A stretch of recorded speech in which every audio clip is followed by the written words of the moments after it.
আমাদের পিতা হচ্ছেন আদম আলাইহিস সালাম, যিনি বানর ছিলেন না, মানুষ ছিলেন। এক। আর দুই নাম্বার, আমরা এই দুনিয়াতে বিবর্তনবাদের মধ্য দিয়ে আসি নাই, সরাসরি জান্নাত থেকে আসছি। আল্লাহ পাক আদম আলাইহিস সালামকে জান্নাত থেকে দুনিয়াতে পাঠিয়েছে, জান্নাত থেকে সরাসরি দুনিয়াতে পাঠিয়েছে। বরং কোরআন এর উল্টা কথা বলেছে। কি কথা?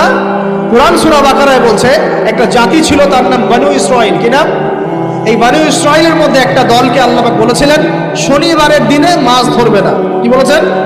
শনিবারে, এই যে সাগর আছে আপনাদের মনে করেন, এই শনিবারে মাছ ধরবে।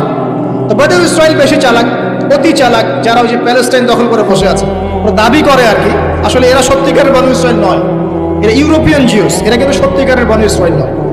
এখন এরা অতি চালাক, মাছ ধরে নাই, কিন্তু মাছ ধরার বাদ দিয়ে রাখছে।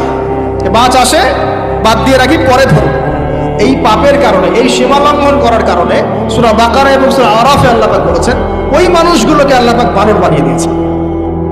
তাহলে মানুষ থেকে বানর হয়েছে এই দলিল কোরআনে আছে, পড়ে দেখেন।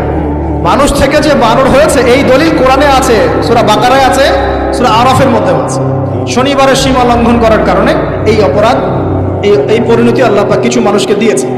তারা এখনো জীবিত আছে কিনা আমরা জানি না, ওদেরকে আল্লাহ পাক মেরে ফেলেছেন না বেঁচে আছে আমরা এগুলো জানি না, কারণ কোরআন এগুলো নিয়ে কথা বলে নাই। এতটুকু কোরআন বলেছে। তবে এখনো কিন্তু বহু বাইরের মানুষ আকৃতির প্রাণীকে আল্লাহ পাক ভেতর থেকে বানর বানিয়ে দিচ্ছেন না। এটা নিয়ে একটা কথা বলতে চাই, সেটা হলো কিয়ামতের আগে আগে আরো কিছু মানুষকে আল্লাহ পাক কিন্তু শূকর এবং বানরে পরিণত করবে। এই হাদিসটা কি জানেন? হাদিসটা শুনে রাখেন, এটা আখিরুজ জামান বা কিয়ামতের আলামত সংক্রান্ত হাদিসগুলোর মধ্যে পাবেন। আল্লাহ রাসূল সাল্লাল্লাহু আলাইহি ওয়াসাল্লাম বলেছেন কিয়ামতের আগে আগে আমার উম্মতের মধ্যে, ভালো করে শোনেন, কিয়ামতের আগে আগে আমার উম্মতের মধ্যে একদল মানুষ বের হবে যারা মদ পানকে হালাল মনে করবে। কাকে?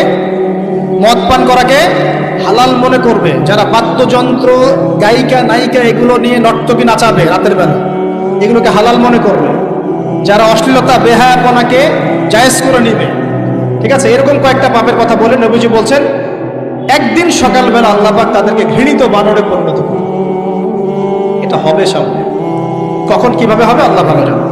এবার আমি কনসেপ্টে চলে আসি। এই যে পৃথিবীতে নেমে আসলাম, তাহলে আমরা কোত্থেকে আসছি ভাই? আমরা কি পৃথিবীর অধিবাসী ছিলাম?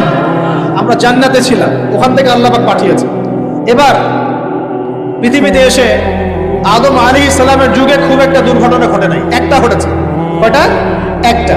ভাই হাবিলের কুরবানি কবুল হয়, কাবিলের অন্তর্দাহ হয়, জ্বালা হয়। কেন হাবিলেরটা কবুল হবে, কাবিলের কেন হচ্ছে না?